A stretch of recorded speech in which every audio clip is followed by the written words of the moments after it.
প্রিয় ছাত্রছাত্রীরা, ধরো তুমি একদিন ঘুম থেকে উঠে ফোনটা হাতে নিলে, ইউটিউব খুললে, তোমার পছন্দের ভিডিও সামনে চলে এলো। গুগলে কিছু সার্চ করলে, সাথে সাথে উত্তর পেয়ে গেলে। নেটফ্লিক্স খুললে, তোমার মনের মতো সিরিজ সাজানো। তখন তোমার মাথায় একটা প্রশ্ন এলো, এরা কিভাবে আমার মনের কথা জানে? এই প্রশ্নটার উত্তর খুঁজতেই শুরু আজকের গল্প। একটা ছোট্ট আর সহজ ভাষার গল্প, যার নাম পাইথন। একদিন এক ছাত্র তার স্যারকে জিজ্ঞাসা করলো, স্যার, কম্পিউটার কি আমাদের ভাষা বোঝে? স্যার হেসে বললেন, না, কিন্তু আমরা ওর ভাষা শিখতে পারি। আর সেই ভাষাকেই বলে প্রোগ্রামিং ল্যাঙ্গুয়েজ। এবার চলো একটু গভীরেই যাই। এই ল্যাঙ্গুয়েজটা আসলে কি আর কোত্থেকেই বা এর শুরু হলো?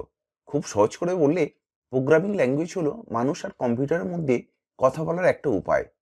ব্যাপারটা অনেকটা রান্নার রেসিপির মতো। যেমন আমরা রেসিপি দেখে ধাপে ধাপে রান্না করি, ঠিক সেভাবেই প্রোগ্রামাররা কোড লিখে কম্পিউটারকে বলে দেয় ওকে ঠিক কী করতে হবে। অনেকেই হয়তো ভাবো পাইথন নামটা কোনো বিশাল সাপের নাম থেকে এসেছে, তাই না? কিন্তু একদমই না। 1991 সালে গুইডো ভ্যান রসাম যখন এটি তৈরি করেন, তিনি মন্টি পাইথনস ফ্লাইং সার্কাস নামে একটা ব্রিটিশ কমেডি শোয়ের বিরাট ফ্যান ছিলেন। সেখান থেকেই মজা করে তিনি এই নামটা রেখেছিলেন। এরপর সময় গড়ানোর সাথে সাথে এটা আরও উন্নত হয়েছে। 2000 সালে এসেছে পাইথন 2.0, আর 2008 সালে এসেছে পাইথন 3.0, যা এই ভাষাকে আধুনিক আর শক্তিশালী করে তুলেছে। একদিন দুই বন্ধু কোডিং শিখছিল। একজন জাভা লিখছে, আর একজন পাইথন। জাভাতে হ্যালো ওয়ার্ল্ড লিখতে গিয়ে সে ক্লান্ত, আর পাইথনে প্রিন্ট হ্যালো ওয়ার্ল্ড, এক লাইনই কাজ শেষ। তখন সে বলল, এইটা তো একদম ইংরাজির মতো। এখানেই পাইথনের ম্যাজিক, সিম্পল বাট পাওয়ারফুল। তবে একটা ভুল ধারণা ভেঙে দিই, পাইথন শুধু নতুনদের জন্য, এমনটা ভাবলে কিন্তু একদমই চলবে না। এই সহজ চেয়ারার আড়ালে এমন কিছু সুপার পাওয়ার আছে, যা একে প্রফেশনাল ডেভেলপারদের কাছেও প্রিয় করে তুলেছে। এরকমই একটা পাওয়ার হলো ডাইনামিক টাইপিং।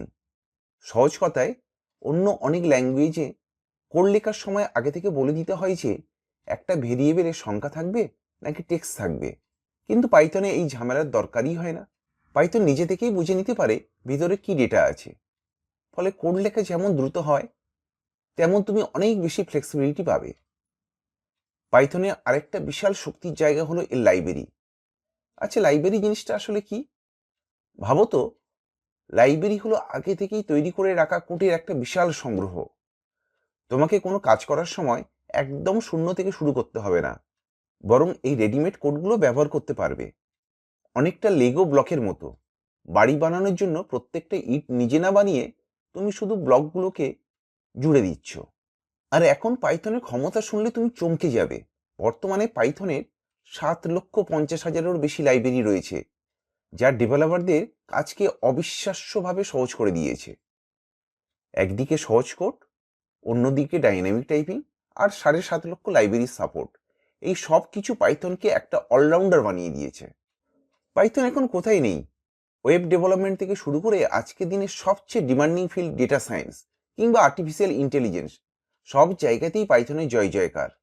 যেমন ধরো, পান্ডাস লাইব্রেরি দিয়ে বিশাল ডেটা নিয়ে গবেষণা করা যায়। আবার গুগলের তৈরি টেনসারফ্লো ব্যবহার করে বানানো হচ্ছে ভবিষ্যতের এআই। অর্থাৎ বৈজ্ঞানিক গবেষণা থেকে শুরু করে গ্রাফিক ডিজাইন, সব জায়গাতেই পাইথন ডেভেলপারদের হাতে সেরা অস্ত্র তুলে দিচ্ছে। পুরো ব্যাপারটা কি দাঁড়ালো? পাইথনের মতো একটা সহজ সরল দেখতে ল্যাঙ্গুয়েজ আমাদের চারপাশের এই জটিল ডিজিটাল দুনিয়াটাকে আড়াল থেকে চালাচ্ছে। এর সরলতা আর ক্ষমতা, এই দুটোর অসাধারণ মিশেলেই নিশ্চিত করছি যে আমাদের ডিজিটাল ভবিষ্যতের ভিত গড়তে পাইথনই হবে প্রধান কারিগর। যাওয়ার আগে তোমাদের কাছে একটা প্রশ্ন রেখে যাই। এত শক্তিশালী একটা টুল যখন তোমার হাতের মুঠোয়, তাহলে তুমি এটা দিয়ে কি বানাতে চাও? একটা গেম, একটা অ্যাপ, নাকি নিজের জন্য অন্য কিছু? ভিডিওটা ভালো লাগলে লাইক করো, শেয়ার করো, আর টেক ম্যানেজ কলকাতাকে সাবস্ক্রাইব করতে ভুলো না।